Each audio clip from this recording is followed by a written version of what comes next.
New study finding that people taking Ozempic and Wegovy may be at an increased risk of developing an eye condition that can cause irreversible vision loss. The author's saying, however, that more studies are needed to confirm a link. Join us now, Dr. Scott Gottlieb, former FDA commissioner and a CNBC contributor.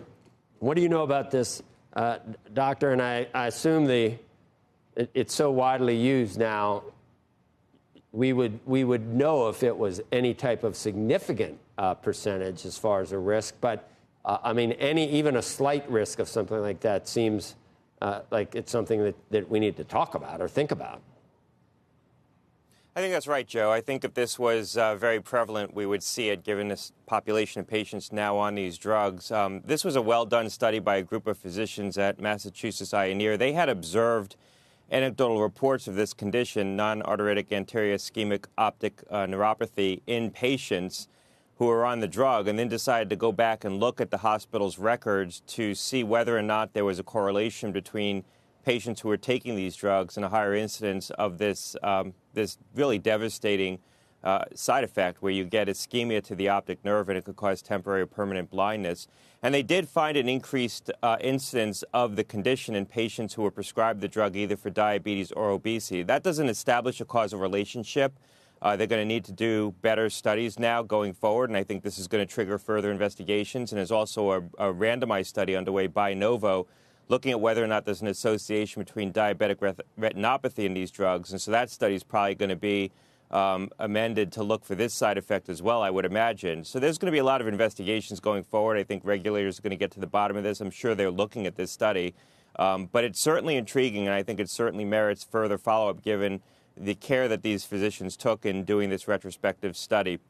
It is a little perplexing because these drugs are thought to protect against inflammation and be neuroprotective, and so it's perplexing what the exact mechanism would be.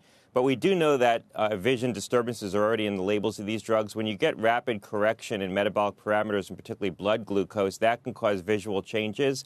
And there's also been suggestions that there's a correlation with diabetic retinopathy, which with potentiating that condition as well. So we already knew that there was some association between these drugs and visual disturbance, just not this condition. Wow.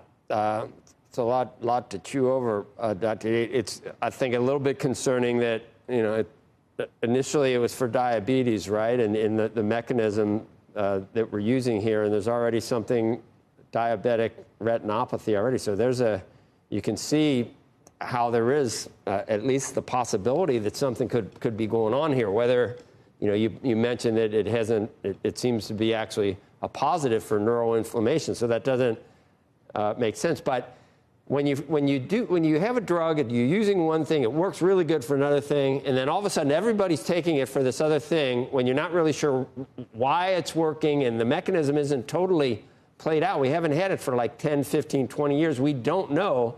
And now we see something like this.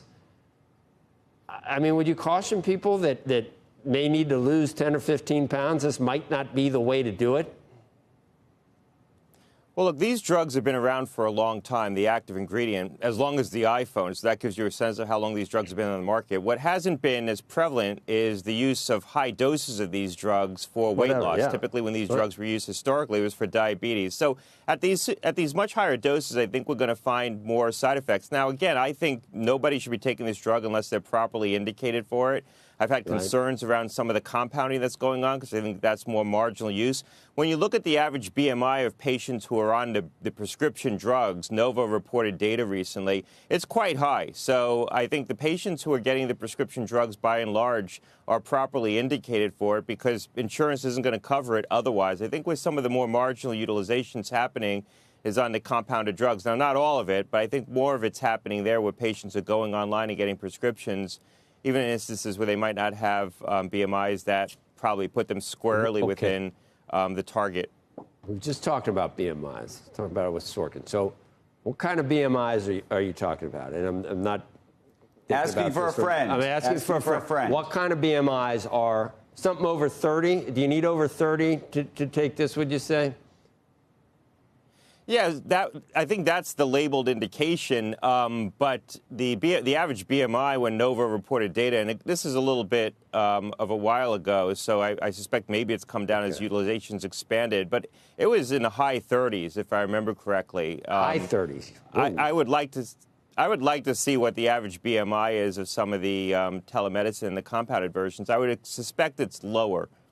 Yeah. Yeah. 25 to 30 is sort of, what is that called? That's like, you're not really obese, but you're like getting there, right? 25 to 30. What is 24.9? That's pretty damn good, isn't it? What are you laughing about? That's solid, isn't it? 24.9. I mean, if you're a work in progress, Sorkin. Yeah, that's good. I once could quote offhand what the correlation was between height and weight, but I can't anymore.